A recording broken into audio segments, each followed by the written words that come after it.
Bom, boa tarde a todos, né? Bem-vindos a mais uma palestra técnica do CEPEL. É a nossa primeira palestra técnica da equipe de iluminação, mas o CEPEL já vem promovendo uma série de palestras técnicas aí nas diversas áreas de conhecimentos do centro, né?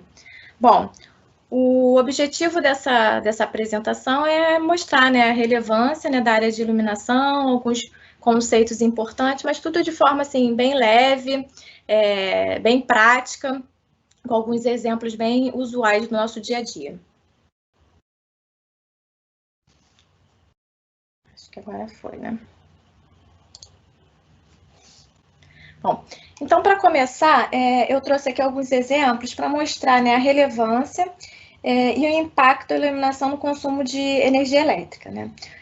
Por muitas vezes, eu já ouvi falando, né, que não devemos nos preocupar com os equipamentos de iluminação, porque são produtos de potências mais baixas, né? Acontece que a iluminação ela está presente em todos os lugares e um ambiente ali não é composto apenas por uma lâmpada, né? Uma residência, por exemplo, a gente pode ter pelo menos um conjunto aí de 10 lâmpadas, né? Se a gente extrapolar essa quantidade para um prédio residencial comercial, a gente pode até ter centenas e até milhares de lâmpadas, sem contar com a iluminação pública, né, onde os equipamentos eles possuem uma potência mais elevada, né, e o seu funcionamento é justamente no horário de ponta do sistema elétrico. Portanto, os equipamentos de iluminação eles precisam sim, né, ser fabricados com toda a preocupação fotométrica do produto, porém a gente não pode abrir mão dos requisitos para qualidade de energia e segurança.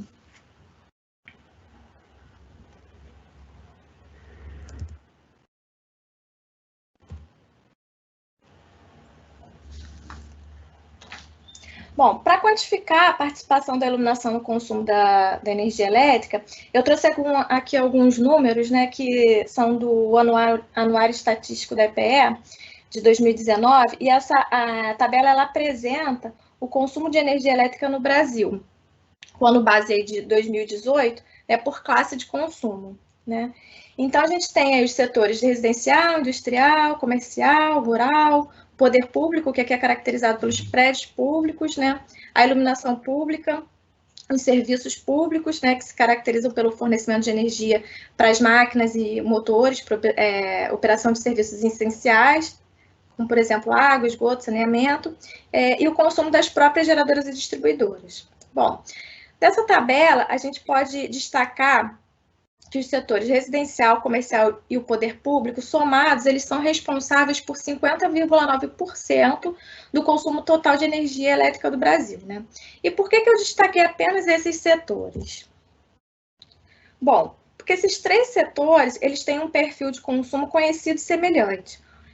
A iluminação, nesses setores, ele é responsável por aproximadamente 20% do consumo de energia elétrica, né? E somando com a iluminação pública, que é responsável por 3,3%, como foi mostrado na tabela anterior, a iluminação ela consumiu, no mínimo, no período de 2018, né, 138,5 gigawatt-hora. Né?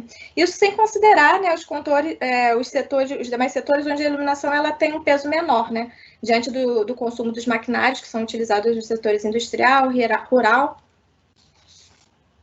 mas que também possuem um valor significativo. Né? Então, com esses números, a gente consegue mostrar, né, a importância, né, no perfil do consumo energético da iluminação e que a iluminação ela não pode, né, ser subestimada apenas a uma lâmpada de baixa potência.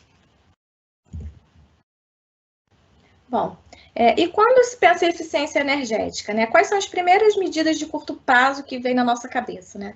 São as medidas de custo zero, né, que são as medidas educativas, né, e de uso consciente de energia, como não deixar equipamentos em stand-by, controlar o consumo de ar-condicionado, máquina de lavar, e trocar a iluminação por produtos que consomem menos. Né? Foi assim no ano 2000, quando a gente teve, né, o racionamento de energia, onde foram impostas ao consumidor a redução do consumo de energia elétrica, e aí as lâmpadas incandescentes, elas deram espaço, né, para as lâmpadas fluorescentes compactas, que consumiam em torno aí de 3 vezes menos, e agora uma nova onda que vem acontecendo com a tecnologia LED, que gradativamente substitui as fluorescentes, e no caso da iluminação pública e industrial, as lâmpadas de descarga, né, como vapor de sódio, mercúrio, multivapor metálico, né? E para mostrar aí o potencial de eficiência energética na área de iluminação, eu trouxe esse gráfico do Plano Decenal de Expansão de Energia de 2029, elaborado pela EPE, né, que indica o investimento, né, necessário para os próximos anos no setor de energia. Né? E esse estudo ele é feito, né, considerando o aumento da demanda, do consumo, né, em virtude do crescimento da economia, o crescimento populacional, a expectativa, né, do aumento de renda da população e, consequentemente, o aumento, né, na compra dos equipamentos. E mesmo com essa tendência de aumento de consumo dos equipamentos, o estudo ele aponta que nos próximos 10 anos o setor residencial ele vai ter uma redução no consumo de energia, né, em torno de 36%, devido à substituição para a tecnologia LED. Né? E na iluminação pública, por exemplo, por esse último estudo, esse último levantamento do Procel feito em 2018 pela equipe do Reluz, né, o parque de iluminação pública brasileiro ele tem um potencial para substituição da tecnologia LED de quase 97%, né, ainda a ser substituído. Isso significa em torno de 15,6 milhões de pontos de iluminação pública. Né? Então, com esses números, a gente mostra, né, a relevância aí da iluminação e que a gente tem muito trabalho aí na área de iluminação nos próximos anos. Para a gente desmistificar alguns conceitos da iluminação, eu coloquei essa figura, né, que ela retrata os principais conceitos que a gente precisa saber de uma iluminação, que é o fluxo luminoso, né, que é a quantidade total de luz que sai da lâmpada, da luminária, né, na sua tensão nominal de funcionamento, é uma grandeza medida em lumens, desculpa, né, e a informação mais conhecida, né, e mais informada nas embalagens pelos fabricantes. Bom, temos a intensidade luminosa, que é o fluxo, né, que é irradiado em uma determinada direção. Nesse exemplo aqui, onde a lâmpada está no teto, né, no topo, a gente tem que a intensidade máxima vai ser nesse eixo E0, né, que é o eixo vertical, né, no centro da lâmpada. E aí, conforme você for variando essa direção, a intensidade ela também vai alterando seu valor. Bom, aí tem a curva de distribuição da luz, né, que são informações também muito importantes, que mostra, né, como é que a luz, o comportamento, né, da luz quando ela sai da luminária até onde ela atinge, e é a distribuição da luz em determinados planos, né, os planos mais comuns são o longitudinal, né, do equipamento, da lâmpada, da luminária, e o transversal, né, como se a gente fizesse um corte nesses dois eixos, né, e verificasse até onde, né, a iluminação atinge. Bom, a iluminância, né, que ela indica, né, o fluxo luminoso que incide uma superfície, ela é medida em lux, né, essa grandeza ela varia com a distância, é a grandeza que é o requisito de algumas normas, né, para avaliar a iluminação ambiente. E como ela varia com a distância, né, e o seu valor ela se altera, né, em determinados pontos do ambiente, essa característica é uma característica que a norma cobra como a média, né? Então vai ser a média das medições dessa grandeza no ambiente. Bom, e por último, a luminância, né, que é a intensidade luminosa que ela é refletida pela superfície, é uma medida em candela por metro quadrado, e na realidade o que o olho humano percebe é essa grandeza. Só que pela dificuldade de se medir essa grandeza, acaba que o requisito de avaliação da iluminação fica por conta da iluminância. Tudo ok? Tudo ok. Bom, outros conceitos também são importantes da gente mencionar, né? Que são a uniformidade, que é a relação da iluminância mínima e a média, né? Esse valor, ele quanto maior, melhor, porque a iluminação ela não pode se alterar de forma abrupta, né? O plano de trabalho, que é a superfície onde a tarefa é executada, né? E o entorno imediato à tarefa, né? Que é uma distância mais ou menos de 0,5%, Desculpa, gente, eu fiquei um pouquinho nervosa com esse contratempo, mas vamos lá. É a área mais ou menos de 0,5 metro ao redor da área de tarefa. Bom, Cada uma dessas tarefas ela tem, né, seus requisitos de iluminação e uniformidade para garantir a iluminação, né? Não vai se alterar, aquela iluminação ela vai se alterando gradativamente, o mais uniforme possível, né? Aqui nas figuras a gente pode ver um exemplo de uma mesa de escritório, né, onde está desenhado ali o plano de trabalho, né? E na figura ao lado, né, um plano de trabalho, os planos de trabalhos individuais e o entorno imediato em cada situação. Bom, agora vamos falar um pouco da tecnologia LED, né, que invadiu a área da iluminação e trouxe um novo paradigma, com muitas vantagens, também alguns cuidados que a gente precisa mencionar. Bom, como vantagem, né, temos inegavelmente o elevado desempenho fotométrico e elétrico, né?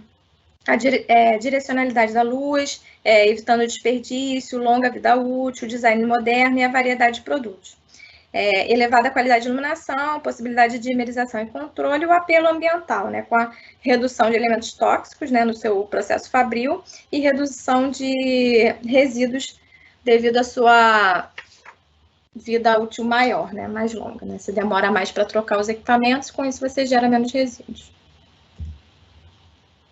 Bom, essa figura ela mostra, né, um pouco do fator, né, da direcionalidade do fluxo luminoso, né, e a distribuição luminosa, comparando, né, a uma lâmpada LED com uma lâmpada fluorescente. Também esse comportamento pode ser estendido para as incandescentes também, né, onde na lâmpada LED a gente tem um aproveitamento de 100% aí do fluxo luminoso que sai da lâmpada, enquanto que nas outras tecnologias a gente tem um aproveitamento menor. Eu não diria 50% não, mas é um aproveitamento menor do que o da lâmpada LED. Bom, e a gente pode sair trocando a iluminação aí apenas pela potência? Já respondo já de cara, sem fazer mistério, que não, né?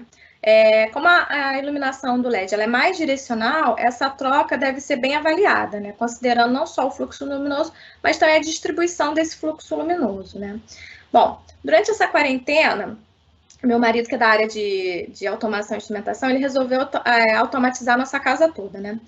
E o meu sogro, que também é da área de elétrica, ele também se interessou, né, por automatizar lá a casa dele também.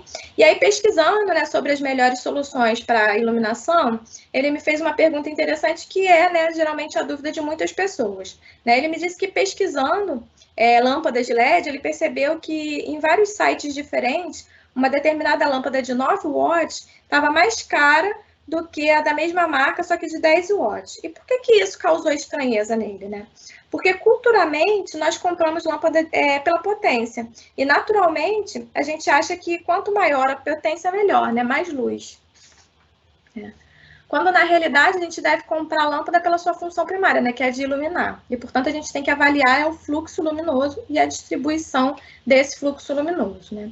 E aí, como eu não tinha, né, as características certinhas dos produtos que ele mencionou, né, aí eu só expliquei a ele que a tecnologia LED, ela evolui muito rapidamente. E provavelmente essa lâmpada de 9 watts é um modelo mais recente, né, daquele fabricante, né, que consome menos e possui um fluxo luminoso igual, né, ou maior até do que aquele modelo de 10 watts que ele mencionou. Bom, essa questão da potência, ela funcionou bem para as lâmpadas, né, incandescentes, fluorescentes, né, porque elas tinham modelos padronizados, né. Portanto, realmente, você acabava tendo maior fluxo quanto maior a potência, né? Porque eram potências distantes, né? Digamos assim, né? A gente tinha lâmpadas incandescentes de 40, de 60 e de 100 watts, né? E, por exemplo, lâmpadas fluorescentes tubulares de 20 e 40 watts, né? Mas para o LED isso não funciona, porque a gente tem uma infinidade de potências declaradas aí pelos fabricantes, né? Inclusive considerando até casas decimais. Então, a gente não tem muito parâmetro, né? São diversos modelos, diversos desempenhos, por isso que a gente tem que avaliar, né, cada grandeza do produto que você está comprando. Bom, como exemplo, eu peguei aqui um trecho da tabela de lâmpadas tubulares de LED do selo Procel, né? É uma tabela pública, ela fica disponível, né, no site do Procel.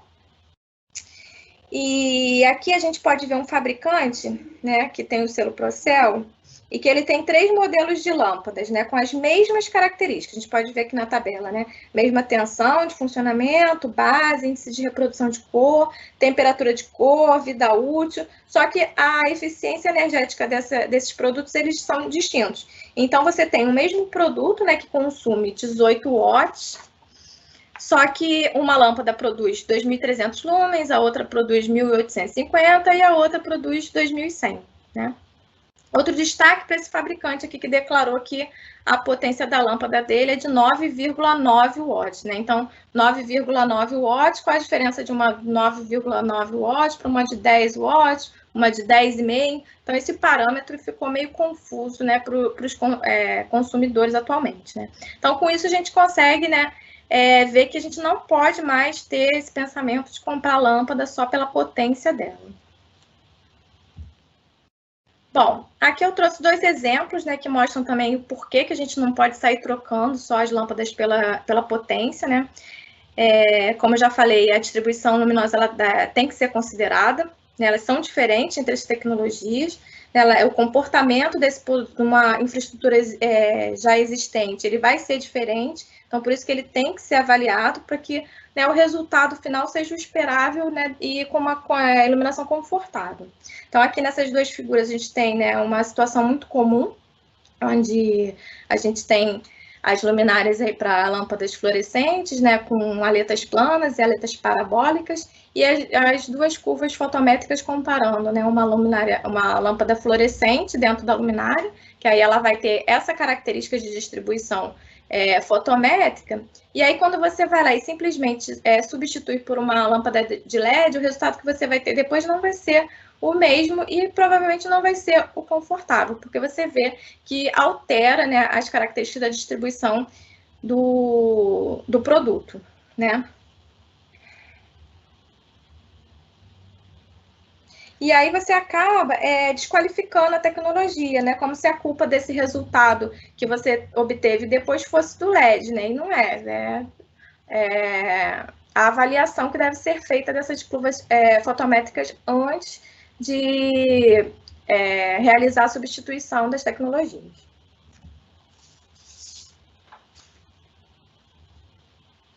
Bom, principalmente nas lâmpadas tubulares, né, como elas são bem semelhantes, né, a ideia é você ver, né, uma lâmpada lá de 60 centímetros fluorescente, uma lâmpada de 60 centímetros de LED, elas têm um invólucro leitoso, né, então, aparentemente vai ser, né, tudo igual. Quando não, né, se você tirar o invólucro, né, esse invólucro leitoso que torna a lâmpada de LED semelhante à fluorescente, você vai ver que as características são bem diferentes, né? Você tem uma placa de LED ali, com os LEDs dispostos nessa placa. Qualquer alteração da disposição desse LED de um fabricante para o outro, né, de um modelo para o outro, ele altera a curva fotométrica desse produto. Então, tudo isso ele deve ser avaliado.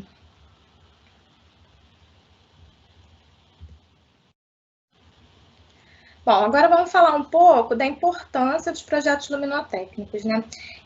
Cada ambiente, ele tem suas necessidades de iluminação, de acordo com as tarefas que vão ser exercidas nele, né? Então, se um ambiente... o objetivo da iluminação depende daquele ambiente, né? Se um ambiente é mais sofisticado, é mais popular, o que se pretende destacar naquele ambiente, qual é a faixa etária das pessoas que vão permanecer naquele ambiente. Enfim, a gente não pode simplesmente pegar e distribuir as luminárias no ambiente simetricamente ou de qualquer forma que fique bonitinho, né? E replicar isso nos outros ambientes e ver o que vai dar, né? Nesse primeiro exemplo, nessa primeira figura aqui que a gente tem, são 2 ambientes, né, geometricamente iguais, né, com layout dos mobiliários também iguais, porém a superfície dessas 2 mesas, elas são diferentes, né? Uma é mais escura que a outra, né? E como a gente enxerga, né, como eu já falei, o que a gente enxerga é a luminância, né, que é a reflexão do fluxo luminoso nessas superfícies, né? A refletância dessa superfície, ela vai se alterar. Então, se você tem uma mesma iluminação com uma superfície mais clara e uma mais escura, a sensação que você vai ter de claridade vai ser diferente. Então, essas refletâncias de superfície, de parede, de teto, tudo isso tem que ser levado em consideração para a gente ter um projeto, né, com a iluminação adequada. Esse outro exemplo é uma obra de arte, né, tridimensional, né, onde você vê, né, a importância da escolha da fonte de luz para destacar essa obra de arte, né? Nessa primeira figura a gente foi colocado só uma fonte de luz em cima, né, da obra de arte, né? Então você vê que o resultado ele não ficou bom. Depois a gente tem no segundo exemplo, foi colocada uma fonte de luz muito difusa, então perdeu-se, né, as características ali de textura, né, da face da obra de arte. E por fim, no terceiro exemplo, que foi usado um conjunto, né, de iluminação direta e indireta, onde foi possível, né, destacar, né, todos os detalhes da obra de arte, né? Então chegando ao resultado mais desejado.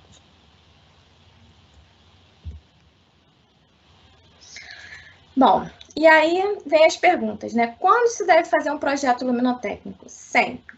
Né? Quando se for pensar no sistema de iluminação novo, quando se for substituir a tecnologia de um sistema de iluminação existente, né? Como fazer esse projeto? Em conformidade com as normas apropriadas para cada tipo de tarefa, para cada tipo de ambiente. Se possível, realizar, né, uma simulação do software de iluminação para você ter uma percepção se você está chegando aos resultados desejados. E por que fazer? Né? Para você chegar, né, a um projeto com um sistema de iluminação de qualidade, promovendo, né, um ambiente saudável e produtivo. Bom, e o que um bom projeto luminotécnico vai nos proporcionar? Né? Um bom projeto, um projeto bem elaborado, ele vai promover, né, a valorização do espaço da arquitetura, vai estar proporcionando, né, a eficiência energética desejada, vai estar em conformidade com as normas específicas daquele ambiente, daquela tarefa, vai promover o conforto visual para os usuários, a segurança elétrica da instalação dos produtos, vai atender, né, às necessidades da atividade que vai ser realizada naquele ambiente, né, e vai considerar a manutenção do sistema, né, a manutenção dos requisitos dos critérios de qualidade daquele ambiente, daquele sistema. Bom, e quais são as etapas para a elaboração de um bom projeto luminotécnico? Não existe uma receita de bolo para se fazer um bom projeto luminotécnico, né? Como eu já mencionei, cada projeto ele é único e deve ter como objetivo promover uma iluminação adequada para a realização das tarefas daquele ambiente, de acordo com a faixa etária dos usuários, de forma a promover um conforto visual, a segurança daquele ambiente, né? Então, para se fazer um projeto mais assertivo, o projetista ele deve entender primeiro o conceito daquele projeto, né? Nem sempre o projeto ele vai ser o mais bonito, mas ele tem que atender às necessidades daquele ambiente. Durante a quarentena, né, eu assisti um webinar falando sobre neurolighting, né, com uma arquiteta de São Paulo, que agora me fugiu, né, o nome dela, mas depois quem tiver interesse pode me perguntar que eu passo, né? Então, ela é especialista nessa área de neurolight, né? Neurolighting é uma área da iluminação que estuda o impacto da iluminação no nosso comportamento. E aí ela contou, né, uma experiência que ela teve, onde ela foi contratada para a elaboração de um projeto arquitetônico, né, como um todo, né, e durante o levantamento das informações que ela precisava para entender o conceito daquele projeto, ela percebeu que o filho do casal era agitado demais, né, mas em momento algum isso foi passado para ela, porque ninguém imagina que a iluminação ela vai influenciar no comportamento e na saúde de um indivíduo, né, e graças a Deus ela teve essa percepção e projetou uma iluminação adequada para o quarto daquela criança, né, porque se você coloca uma iluminação inadequada, por exemplo, no espaço onde essa criança ela vai estudar, a criança que ela já é hiperativa, ela não vai conseguir se concentrar para estudar e vai ficar mais agitada, né? Então, o corpo humano, ele precisa da iluminação adequada para cada tipo de atividade. A iluminação que você precisa para ficar atento a uma determinada tarefa, ela não é a mesma que você precisa para relaxar, né? Aqui em casa você está outro exemplo, né? Como essa experiência de automação durante a quarentena aí que meu marido fez, né? Foi possível criar vários cenários de acordo com as etapas do dia, né? Até um certo horário, a gente aproveita a luz natural, né? Depois as luzes da mesa onde a gente está trabalhando, né? Fornece uma iluminação adequada, né? Uma iluminação mais clara, condizente com a tarefa que a gente vai estar executando ali, né? Que é de leitura, computador, enfim. E à noite, né? A luminosidade baixa e a gente muda um pouco a temperatura de cor, uma temperatura de cor mais quente, que é para ir já acalmando as crianças para elas irem para relaxar para ir dormir, né? Bom, então, eu listei aqui só algumas etapas, mas é só uma orientação, né? Não existe uma regra fixa e definida para a elaboração de um projeto, né? Vamos lá. Primeiro, a gente pode fazer, né, uma análise preliminar, né, do ambiente, e aí se for uma empresa, né, envolvendo, né, a empresa, os usuários, para entender o conceito da iluminação que vai ser necessária em cada ambiente, o levantamento das características físicas do layout, do local, layout do mobiliário, os objetos, equipamentos que vão ser utilizados, a faixa etária das pessoas que vão circular por aquele ambiente, né? Até se a pessoa é destra, se a pessoa é canhota, todas essas informações, elas são fundamentais para você entender o conceito da iluminação e fazer um bom projeto luminotécnico, né?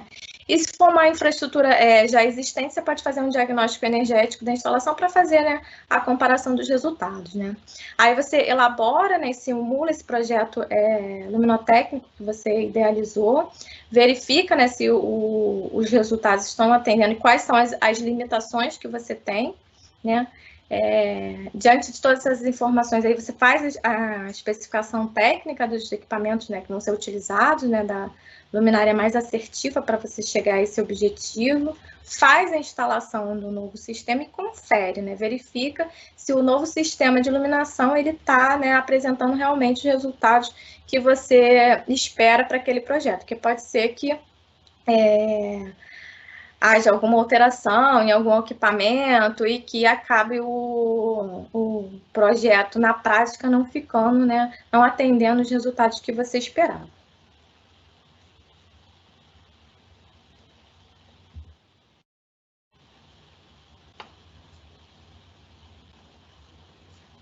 Bom, aqui é só para mostrar, né, os tipos de iluminação e as aplicações, e aí como, né, que varia o objetivo de cada iluminação, né? Cada um desses itens aí, eles vão ter a sua especificidade para ser atendida, né? Então, a gente tem a iluminação residencial, em que exige um tipo de iluminação, a iluminação comercial, né? E aqui eu englobei no escritório, loja você precisa destacar alguma coisa, banco, supermercado, restaurante, hospitalar, museu, biblioteca, a iluminação industrial, a iluminação esportiva, né? De forma que você consiga, né, atender o atleta que esteja lá, vamos supor, num campo de futebol,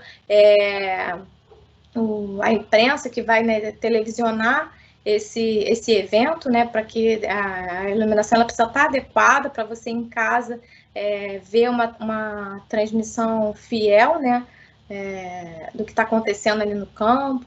A iluminação pública, uma iluminação paisagística, que é mais de destaque, iluminação de hotelaria, enfim.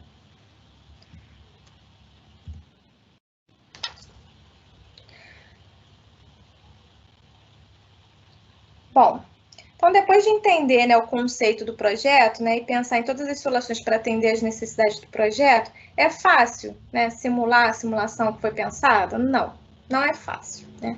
Por quê? Porque atualmente a gente esbarra com algumas dificuldades, como, por exemplo, nem sempre o produto que a gente idealizou para aquele projeto, ele vai ter, né, um arquivo eletrônico lá com as informações da distribuição eletrônica, com a distribuição luminosa daquele produto para você utilizar num software de simulação, né, de iluminação.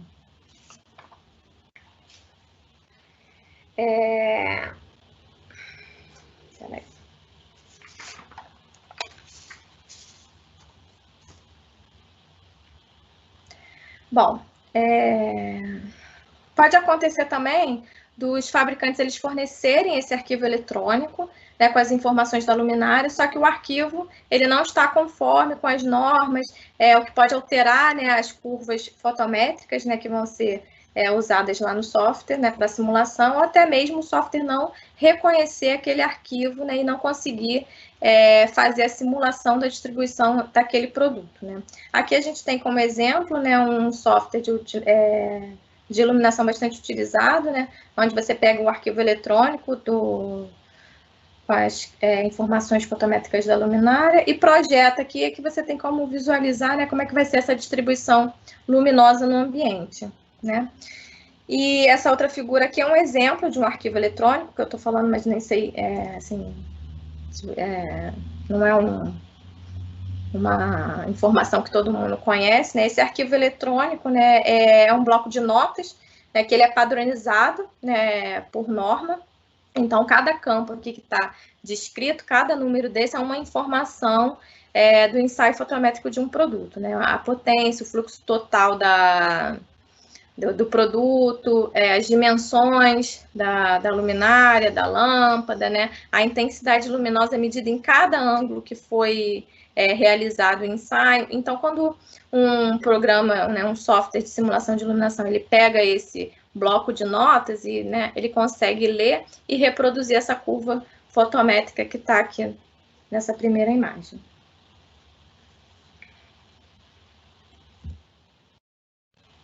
Bom, então agora vamos falar um pouco dos cuidados que temos que tomar na especificação do produto, né? Como é que o consumidor ele se protege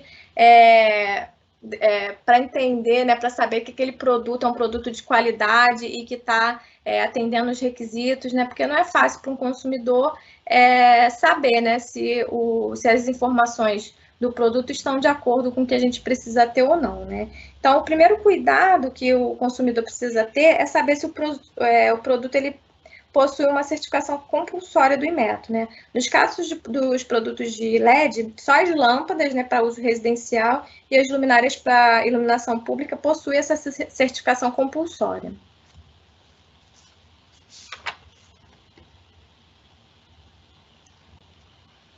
Bom, e aí se o produto ele tiver passado pelo processo de certificação, ele deve ter essa etiqueta aqui, né? Eu coloquei duas etiquetas. Uma é só o modelo do Inmetro, sem nenhuma informação, só o modelo que os fabricantes precisam seguir, e aqui uma de um fabricante aleatório que eu peguei na internet, só para você ver como que essas informações são preenchidas, né? Duas coisas são importantíssimas para que o consumidor se atente nessa etiqueta, né? Uma é que ela deve constar, né, o nome do OCP que realizou esse processo de certificação com o número do registro, né, do produto no Inmetro. E acredita, porque encontrado, né, no mercado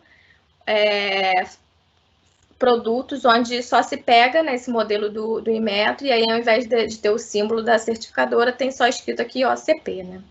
Então, esse produto que está escrito só o OCP ali, ele não passou pelo processo de certificação do Inmetro, né? E outra coisa é com relação ao selinho ali do Procel que vem na etiqueta. Esse selinho, ele é só em função da parceria entre o Procel e o Inmetro. Ele não quer dizer que o produto já ganhou, né, o selo Procel. Para o produto ter atendido os critérios para o selo Procel, ele deve ostentar essa outra figura, essa lâmpadazinha aqui, que é bastante conhecida, à parte. Tanto que aqui na lâmpadazinha também tem o selinho ali do Inmetro, só indica a parceria, né? Porque o produto ele tem que ter, se ele tiver passado pelos critérios do Procel também, ele tem que ter a lâmpadazinha dele lá separada. Bom, e acontece também de produtos, né, que o Inmetro não exige, né, a certificação compulsória e que os fabricantes acabam colocando, né, etiquetas de eficiência energética parecidas com as que o Inmetro utiliza, mas que para a lâmpada nem tem sido mais utilizado, né? Isso é uma forma de tentar passar, né, para o consumidor uma falsa qualidade, né, do produto, sendo que, assim, sem critérios do Inmetro, né, se o Inmetro ele não possui parâmetros, né, não possui um regulamento, né, como é que se definiu os parâmetros para dizer se o produto é A, B ou C, né? Quem estipula esses parâmetros é o Inmetro.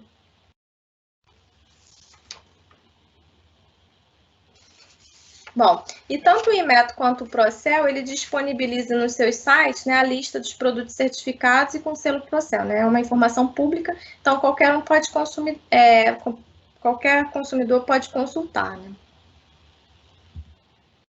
Bom, outro cuidado que a gente precisa ter é quanto à ligação das lâmpadas tubulares, né? Pois, como essa ligação ela não é padronizada, né? Então, cada fabricante ele pode ter um tipo de ligação diferente. Eu já vi esses 3 tipos de ligação que está ilustrado aqui na figura, né? Mas, atualmente, existe uma tendência de se usar só essa ligação do meio, né? Onde se liga por uma das extremidades da lâmpada.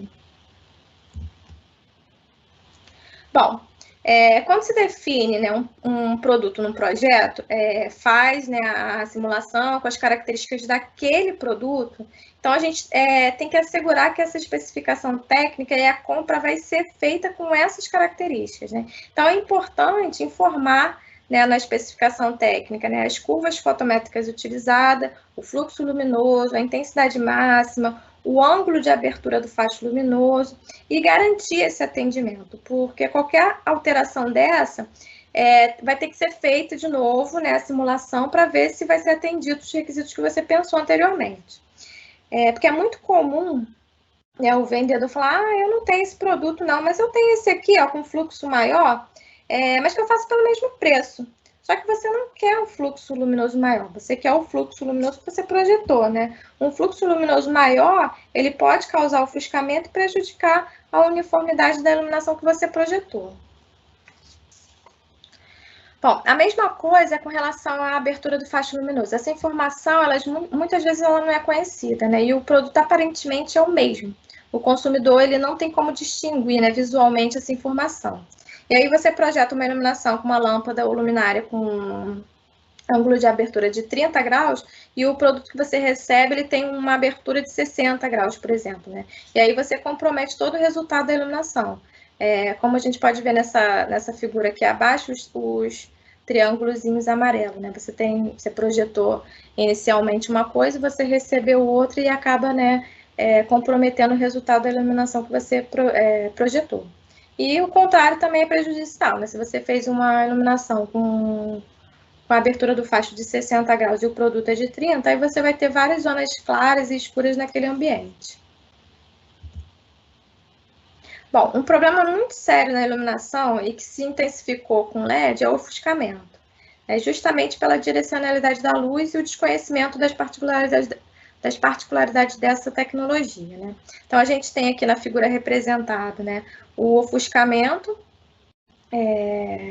O ofuscamento, na verdade, é uma sensação das áreas brilhantes, né, dentro do nosso campo de visão, né? E aqui nessa figura a gente tem ele de forma direta e de forma reflexiva, né? Direta é quando a luz ela é direcionada diretamente no seu campo visual, e o reflexivo quando esse brilho excessivo vem da reflexão do plano de trabalho, né? Devido, né, a luminâncias excessivas.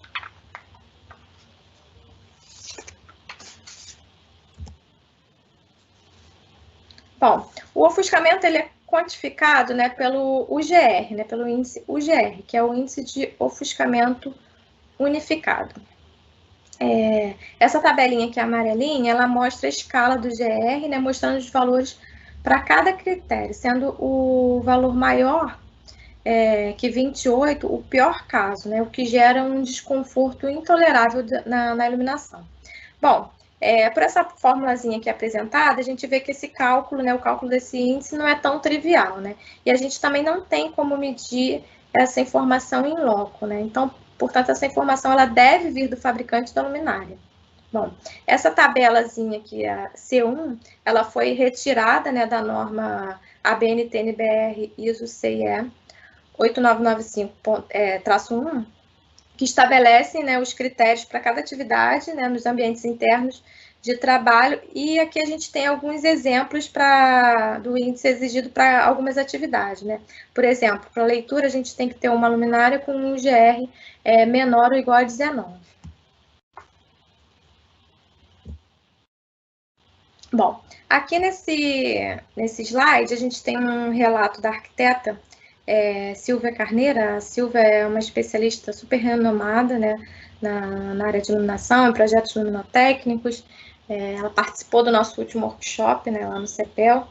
E aí ela diz, né, que ela fez, né, uma simulação, né, para uma iluminação de uma sala de aula, especificou um produto, né, de acordo, né, com as características daquele ambiente, né, bota aqui que é um refletor multifacetado, com o GR em torno de 12, né, perfeito para aquela atividade, né.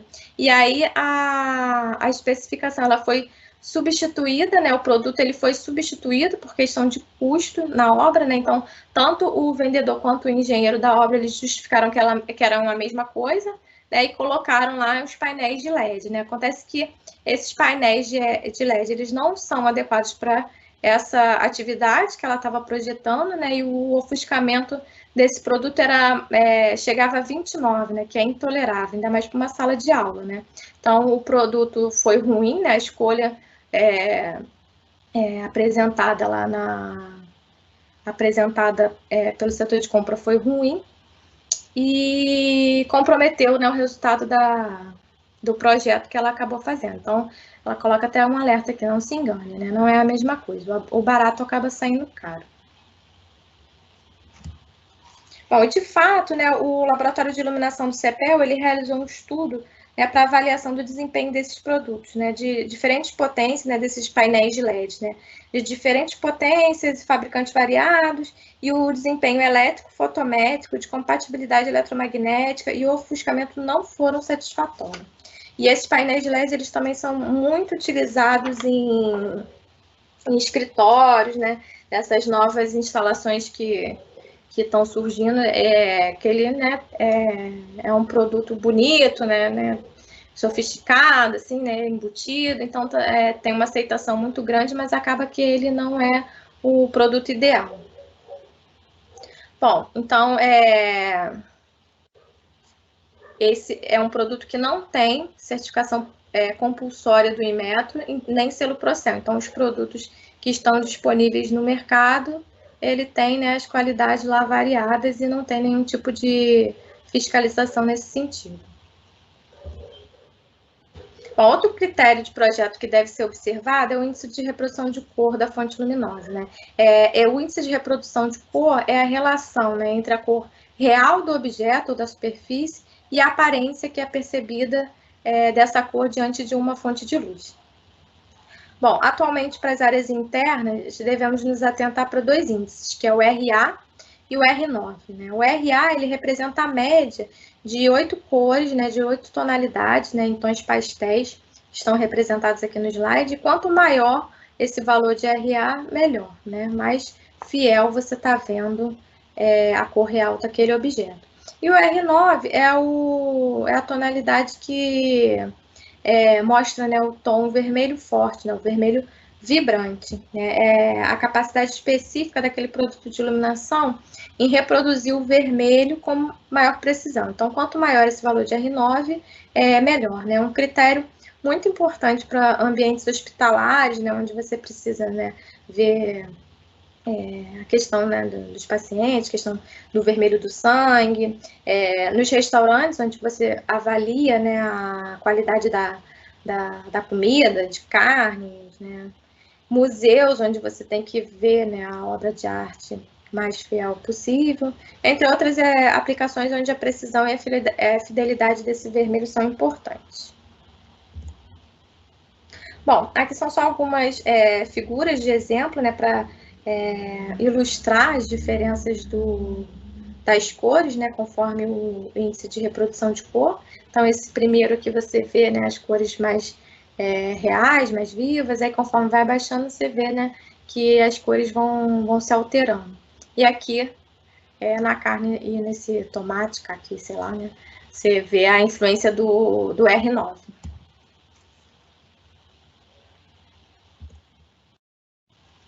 Bom, e a temperatura de cor correlata, né, que é a aparência, né, que a luz, né, que a cor da luz é emitida pela fonte, né, é uma medida em Kelvin, e quanto mais alta é mais azulada essa tonalidade. Quanto mais baixa, mais amarelada, né? E também quanto mais baixa, mais amarelada, mais quente, né? Que a gente fala, né? E quanto mais azulada, mais fria que se fala, né? Então, essa figura aqui é só para ilustrar, né, a temperatura de cor solar, né, conforme os horários do dia, né? A gente começa com uma temperatura de cor quente, né? E ao longo do dia ela vai passando pela tonalidade branca, azulada, depois no final do dia, no pôr do sol, ela volta a ficar mais amareladinha. Bom, e aí entra outro critério de qualidade de iluminação, né? A gente tem que tomar cuidado com o desvio padrão da correspondência de cor, né? Que é conhecido como STCM. A temperatura de cor ela é definida, né, por essas curvas, né, da norma internacional CIE 1931, e ela define a temperatura de cor, mas numa faixa de tolerância padronizada, né? Por exemplo, uma fonte de luz que é declarada de 3.000 Kelvin, ela pode ter entre 2.870 a 3.220 kelvins, né? Então, isso é uma tolerância que é perceptível, né? A gente pode ver as diferenças de tonalidade do mesmo produto, né?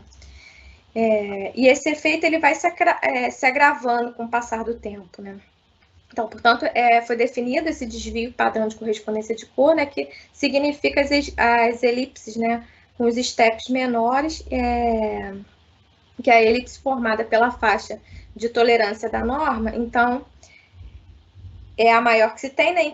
Então, conforme a gente for diminuindo, né, os steps dessa elipse, né, a possibilidade de discrepância entre as tonalidades diminui, né? Então, essa figurinha aqui do cantinho, ela mostra, né, fontes de luz, né, uma mesma fonte de luz, só que com 2 steps, né, que é uma elipse menorzinha, com 3 e com 4. Então, você vai vendo que com 2 você não tem nenhuma diferença perceptível, com 3 vai né, sendo mais perceptível, e com 4 mais ainda.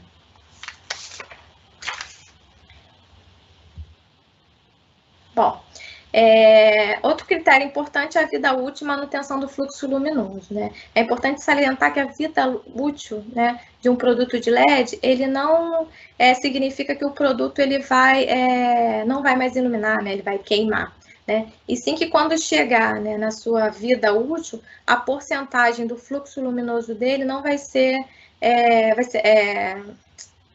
no final, né, da vida útil dele, a porcentagem do fluxo luminoso vai ser uma porcentagem menor da porcentagem do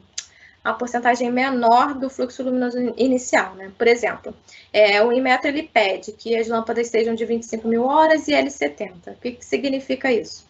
Que no final de 25.000 horas de uso, o produto vai ter 70% do seu fluxo luminoso inicial, né? Esse critério é muito importante, porque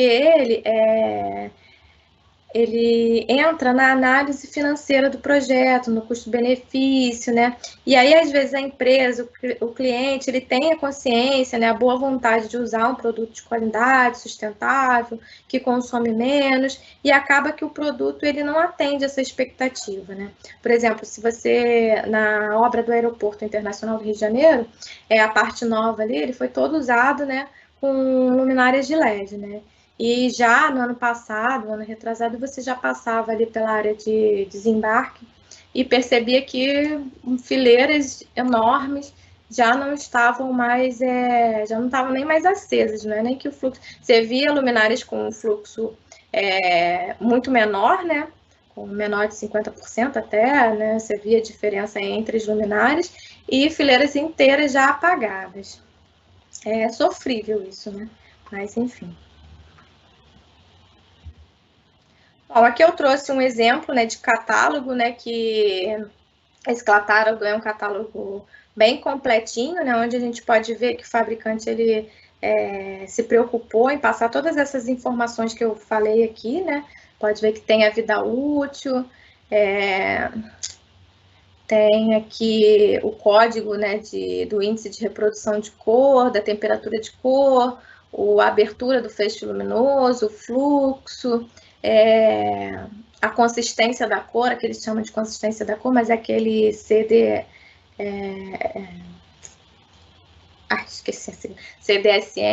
né, que é menor de 6, né, o L70 ali, que é, né, no final da vida útil ele vai ter 70% do fluxo luminoso. Então é um catálogo bem completinho, né, que mostra as características bem que o consumidor precisa se atentar na hora da compra, né?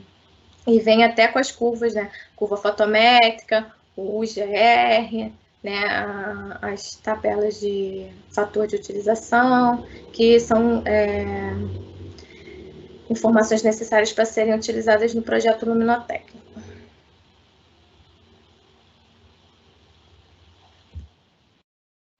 Bom, e aqui a gente chega, né,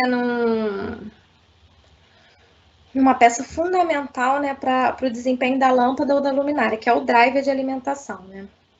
O driver de alimentação, ele é, né, a conexão, né, entre a rede elétrica, né, e a alimentação do pacote lá do componente do LED, né.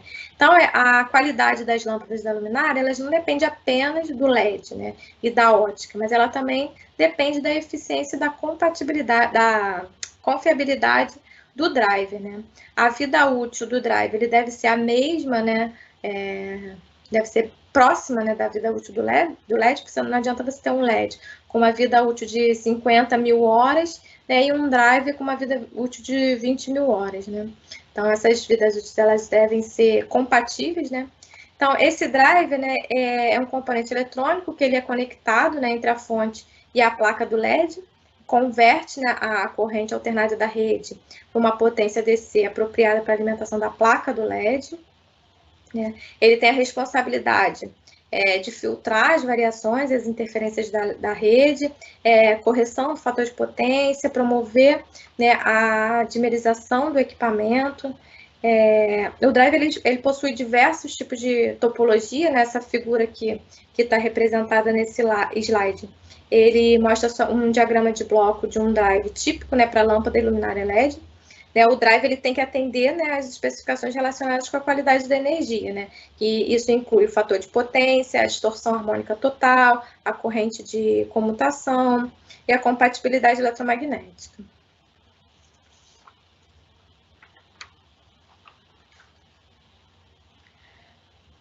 Bom, falando em compatibilidade eletromagnética, né, quem nunca presenciou, né, as interferências sofridas pela TV quando a gente liga, né, uma lâmpada de LED, um telefone celular ou outro tipo de equipamento eletrônico, né? Esse é um fenômeno bastante normal. Não só na televisão, né, mas tipo rádio, enfim, né? Por que isso acontece, né? Porque a faixa de frequência de operação desses serviços e dos equipamentos, né, estão dentro da faixa de emissão de interferência dos produtos de iluminação, né?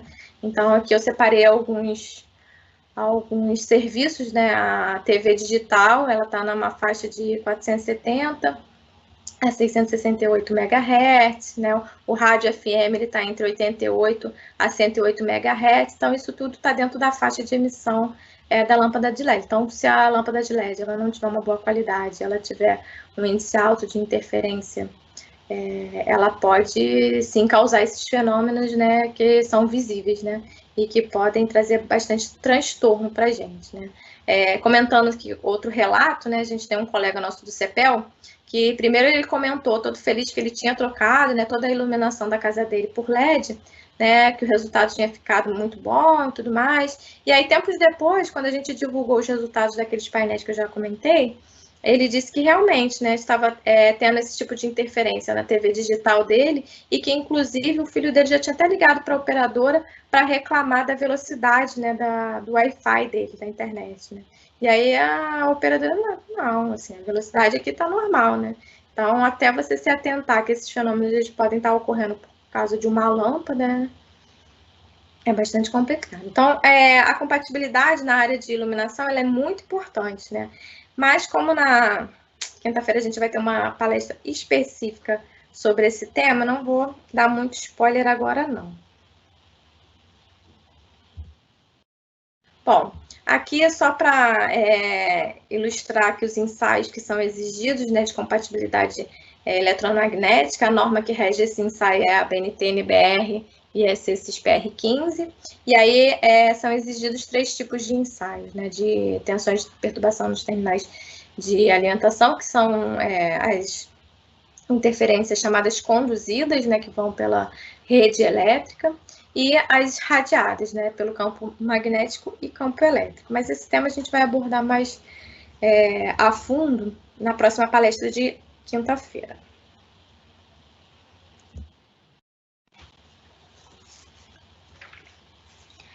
Bom, e por fim, a gente tem aqui, né, os sistemas de iluminação inteligente, né, que já são, né, uma realidade para todos nós, né? Não temos como fugir disso, né? Como eu já citei o exemplo aqui da minha casa, né? Até meu filho, já de 2 anos, mal sabe falar, mas ele já sabe, né, que se ele falar, né, se ele chamar o Google, né, falar, ok, Google, ligar a luz, né, e a luz vai e liga, né? E a minha filha de 5 anos também, ela controla, né, a luz do quarto, da casa, tudo pelo tablet dela. Então, é um cenário que vai nos ajudar bastante, né, que oferece bastante conforto, economia, comodidade, né. Aqui a gente acabou automatizando não só a iluminação, né, mas vários equipamentos, né, acabamos, né, aposentamos os controles. Então, com isso, a gente consegue ter, né, pelo acesso pelo celular, pelo tablet, computador, qualquer dispositivo, inclusive o consumo daquele equipamento, né, que auxilia até para a gente saber, né, se tem algum problema, né, um consumo excessivo, controlar, né, esse tipo de controle de economia. Né? Então, antigamente, quando a gente saía à noite, a gente deixava a luz da entrada da casa ligada, né? E aí, para quando a gente voltasse carregando as crianças dormindo, um monte de bolsa, a gente não entrasse em casa naquele breu total, né? E na realidade, sim, não só quando a gente saía de noite, né? Na verdade, a gente sai até mais cedo de casa, né? E volta à noite. Então, esse período todo que você não tem a necessidade de deixar a lâmpada ligada, você acaba deixando a lâmpada acesa à toa, né? Consumindo energia, só para quando você voltar, a lâmpada tá lá acesa, né? E agora não. Hoje em dia, quando a gente está chegando em casa, a gente do celular já lá, né, na garagem, liga a luz, liga a televisão, liga o ar-condicionado, né? E aí quando a gente entra em casa, já tem já essa comodidade, já está tudo ligado, né? Promovendo, né, o uso consciente da energia. Então, essa figurinha ali ilustra, né, mais ou menos o sistema inteligente, né, aliado à iluminação natural, conforme eu já até mencionei aqui, né, que pode gerar, né, a redução do consumo bastante significativo. Bom, são soluções que já estão disponíveis no mercado, né, permite a elaboração de cenas pré-definidas, que eu já até falei aqui, né, uma certa hora as luzes diminuem automaticamente, né, a gente altera o fluxo, altera a temperatura de cor, de acordo com a cena que a gente tem naquela fase do dia, né. Então, aqui tem alguns tipos de cenário, né? São as cenas pré-definidas, a comutação de luminárias seletivas, controle automático, né? Tempo definido, que você não precisa de sensor, né? Você só diz quanto tempo ela vai ficar em tal condição, sensores de presença, aproveitamento de luz natural, né? Bom, então aqui, assim, para finalizar o tema, né? A área de iluminação, ela é muito vasta, né? A gente tem muitos pontos para ser explorado, para atender, né? Embora esse tema seja bastante antigo, ele agora, com a tecnologia LED, tem vários campos ainda a ser explorado, né? Bom, aqui a gente tem um pouquinho da infraestrutura, né, do nosso laboratório. O nosso laboratório de iluminação, né, o laboratório de iluminação do CEPEL, ele é um dos mais bem equipados da América Latina, né? Nós temos 100% do escopo de ensaios, né, exigidos nas portarias do INMET acreditados, né? A gente tem um gonefotômetro de grande porte, esferas integradoras, tem a câmara GTEM para os ensaios de EMC, todo o equipamento, né, para os ensaios de compatibilidade eletromagnética. Aqui é a nossa equipe, né? A equipe do Laboratório de Iluminação, eu, Ana Paula, Janaína, Leandro, Michele, William, o Yuri, né?